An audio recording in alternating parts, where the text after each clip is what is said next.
anywhere that you work, you first need to understand what is that company does, what does that company deliver to its clients, so that you have a belief and it comes from your heart. You have to fall in love with the company. You have to fall in love with the deliverables of the company. You can't be doing a client meeting half-hearted, not believing in your product. A lot of times customers, when they give you objections and when they don't understand what you're saying, is because they can sense that you are not convinced yourself, that you don't believe in what you're talking. And that's where the difference is. And that's where people say, oh, I don't know sales, I don't like sales.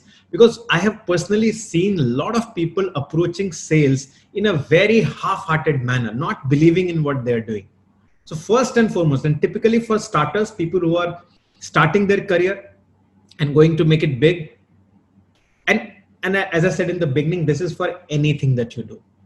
If you don't believe in what the company does, what the company stands for, what the company is going to do to help my customers, my clients, you will not be able to do justice. Sales will always be a trouble. A lot of times people believe that sales is not my cup of tea. Now tell me, when you were a kid and you wanted money from your mother or father, what did you do? How did you take out that money? What effort did you make to get that money from your mom? You hugged her, mama, you're very beautiful, I love you. You know how to get the money, right? That's sales. And sometimes we give targets and say, oh, I don't like sales because it has got targets and it was numbers. Whole our life we are chasing numbers.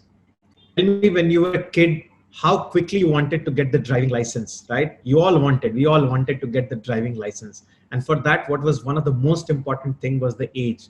That's also a number. We were chasing how quickly can I get to 18, right? Since very beginning, class 1, class 2, every single year, our parents were judging us for what? For numbers. How much did you get? 90, 95, 80, 100. Sales, that was the target given to you, right? So all our life, we have been groomed, we have been trained to chase numbers. Today, we want salaries, right? What is that? It's just an account. It's a number in the account. Every year we celebrate our birthdays. That is also a number. Sometimes we're happy, sometimes we're not, but ultimately we're chasing that number and the number is coming. So we have been chasing numbers. We know how to influence people to get our job done. I think there is nothing different in sales. There is nothing outside which you have to make an extra effort to sell. It has to come from within. And all it needs, like for example, we used to study in our school, and not all subjects we used to like. Physics, chemistry, maths. I was not very good at maths. I was not very good at physics. I was good at chemistry. I was good at bio, English, Hindi, all of that. But I never liked. But I had no choice but to work hard for it. And chemistry also, to a large extent, I did not like. But I had no choice. Sales is like that. I had to get that number.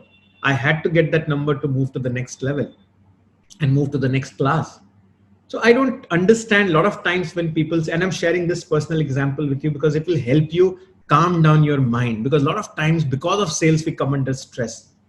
So first and foremost, as I said, you need to understand what this company stands for.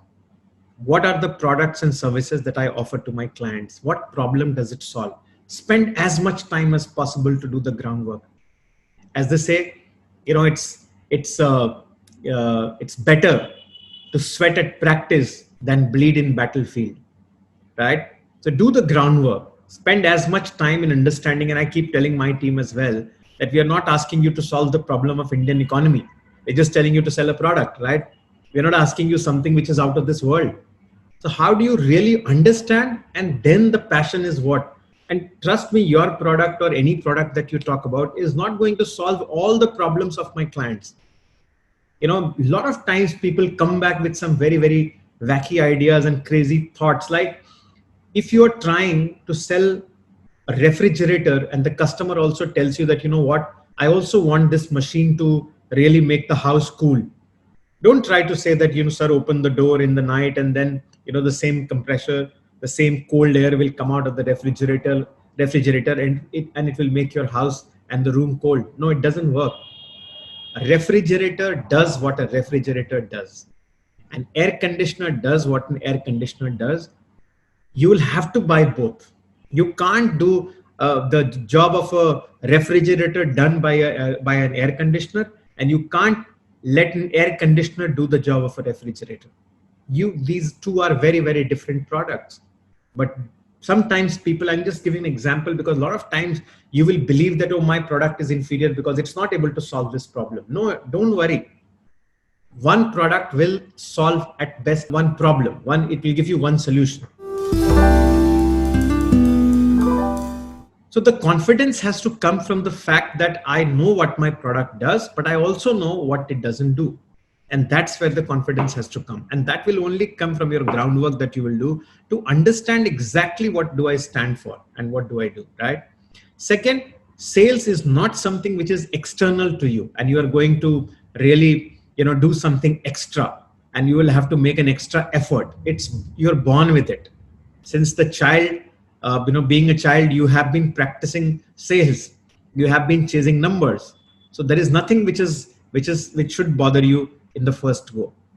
Now, having said that, if I look at the company profile and what is that you're expected to do, if I give you some 4 or 5 big blocks that you need to, kind of work, and this is what is not something that I have discovered, but not something that I have designed, but I have kind of picked up from different companies that I have worked for, and I have learned this.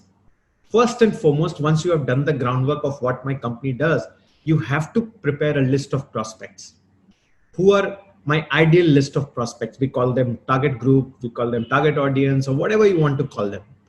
First, you need to prepare. Who are my target? And some list you will get internally within the company. Try and go beyond. And that's the excitement, that I get something onboarded and I get some new person onboarded from my own personal contact, from my, out of the company's database, cold market, cold calling, I don't know from where. That is where the excitement and that is where the maximum learning is. Prepare a list. That's the second. Second, once you prepare, you have to approach them. Nobody is going to come to you. A lot of times in sales, people believe that somebody will reach out. If somebody is reaching out to you, there is a problem. There's something wrong. There's something fishy.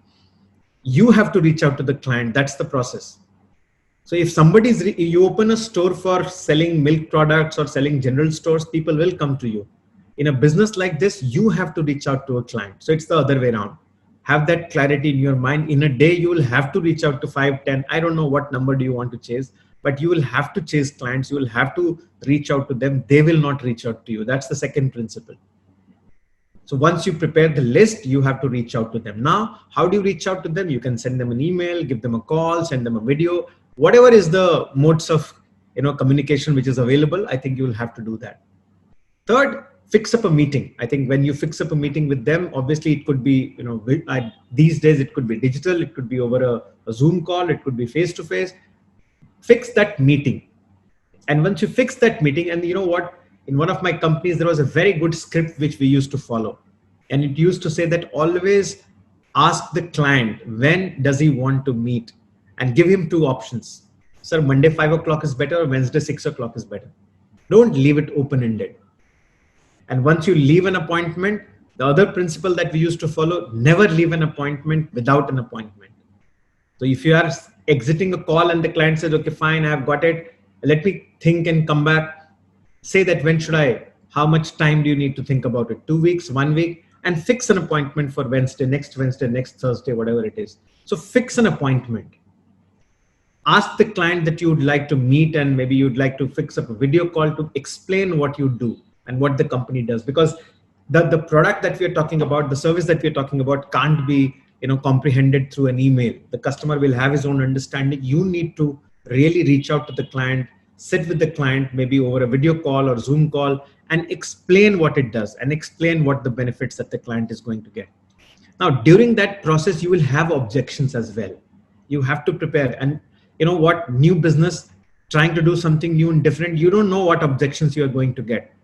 Write down after the call, what all points did he raise, and prepare an answer to it. You have to prepare an answer to it. A great movie, like Amitabh Bachchan also acts in a great movie, Shah Rukh Khan also acts in a great movie. All they do is read a script. It doesn't work that Amitabh Bachchan is saying, I'm Amitabh Bachchan, I'll say whatever I have to say. मेरे पास माँ है, दीवार का वो famous dialogue, He could have said, मेरे पास पापा की बीवी है. But that dialogue wouldn't have made that impact कि मेरे पास माँ है. So that's a script. That's something that you have to practice, that you have to prepare. And that's what professionalism is. And that's what makes a difference in a sales call. People like to deal with people who are professionals, who value their time, who value their words, who value everything which is completely stitched up. If you're not prepared and if you're like loosey-goosey and struggling for words, they will catch you. And that's not what is a great sales approach. And it's not about the client, it's about you. How do you want to conduct yourself? How do you want to present yourself? Are you serious about it? When you prepare something, when you write it down, you're serious. It shows that you're serious. It shows, and that's what, because the company is going to get money from the client. And why will I give my hard-earned money? If I have a choice between two, I will choose the one who's more professional in the approach. So as I said, first, you need to prepare a list of your prospects. Second, you will have to reach out to the clients. They will not reach out to you. And first, it has to be an email, very professional. It could be an email. It could be a letter or a video or whatever modes of communication that you have. Third, fix up an appointment. Reach out to the client. Your services can't be comprehended over an email, right? Then the customer or the client will have objections. Why this, why that? Write down. A couple of meetings you will have to write down. Maybe you will not be able to answer. Or try and attempt and answer whatever you can answer. Write it down, come back and do some brainstorming within the team to find out what should be my possible response to these kind of questions. I can tell you some example, like people say, you know what, I don't have money. I can certainly understand. The first statement has to acknowledge what the client is saying. I can certainly understand, sir. And because if you don't acknowledge, you're pushing the client back. No, sir, it's not like that. No, first acknowledge what I'm saying. First agree to me what I'm saying. And then I will also listen to you. That's the client mentality. I'm saying something, you're saying something else. Obviously, there will be a clash. You know, there is a difference between a debate and a dialogue. In a client meeting, you don't have to get into a debate, because in debate, one person is for, one person is against. So don't get into a debate mode. It's always, you have to dialogue with the client. And therefore, there is always a room to listen to what the client is saying, and not that what is I'm saying is right. No, my product is better. No, but sir, this is not, you're worried about money, but look at the benefits. No, I am worried about money. First, acknowledge that I'm worried about money. And you should also acknowledge that, okay, sir, I understand. I certainly understand how you feel. Maybe you're not able to, maybe I'm not able to explain the total benefits that you get out of this entire investment that you do. It's not a cost, it's an investment. Look at the words that I'm using. I can certainly explain to you. Maybe, sir, pardon me, I was not able to explain the total benefits of this investment that you're going to make. This is an investment of your time and money. It not just time, not just money, sir, but time as well. So acknowledge, so come back, prepare. What all options do I have to kind of, you know, make the customer understand and bring him on the same page? Then once you have identified, once you have made the presentation, you have to close. You have to make a deal. You have to get the customer sign for it. Once you've explained the product and everything. Sometimes what we do, we are great at talking. We are great at listening to the client. We are great at what next. So then there are some possible solutions that you need to give. So, sir, how do you like to, when do you like to start? Now, you're not asking for money directly, but these are some leading questions. Okay, sir, when do you want to start?